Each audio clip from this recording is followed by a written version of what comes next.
waxaa maanta la horkeenay maxkamadda gobolka Murujeex ee magaalada Hargeysa eedeysanay wariye Cabdimaalik Muuse Coldoon kaasi oo ku eedeysnaa kiis kala duwan oo eedeeyay inuu aflagaado u geystay xukuumadda Somaliland iyo sidoo kale inuu waxyaabo badan ka iskuulka Abaarso Tej ee ku yaala duleedka magaalada Hargeysa eedeysanay Cabdimaalik Muuse Coldoon oo kiiskiisa maanta maxkamaddu daafurtay ayaa waxa ka hadlay qareenada u doodaya Mr. Coldoon waxaana yiraahdeen dawladda Cabdimaalik Muuse Coldoon maanta ay bilaabantay fadhigii koowaadna uu yahay walow gadaloolooyin ay noo muuqdaan haddana marxaladii koowaad iyo fadhigii koowaad maadaama ay tahay kama hor dhacayno waxaanu kaliya bulshada u xaqiijinaynaa in ay maanta fadhigii koowaad ee dacwadaas qabsoomay hal baaran la dhageystay marka taa laga yimaado eedaha loo haysto eedaha la haysto bulshada dib u xasuus waa saddex eedood waxa Cabdimaalik Muuse Coldoon loo haystaa saddexda eedood laba waa isku hal dhacdo waa iskuulka Abaarsaad warar been abuura iyo warar ku ceebeynayso aad ka sheegtay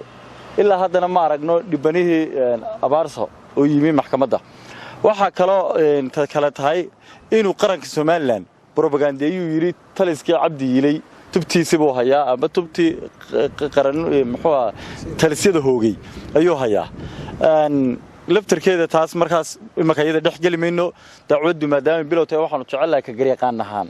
xilliga ay bislaateen aan ku hadalno ayaanu si waafiyo faahfaahsan uga hadli doonaa marka inta laga yimaado anigoo magaca ururka qaranada Somaliland ku hadlaya oo ah xogeeyay guud ee ururka qaranada Somaliland waxa aanu walaac xoog la ka muujinaynaa aadna uga walwalsanahay maanta in warbaahintii xor tahayd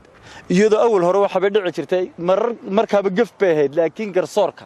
ayaa laga xalaashan jiray oo waxa jiray waxyaabo garsoorku marna ku diido xukuumadda marna ka yeelo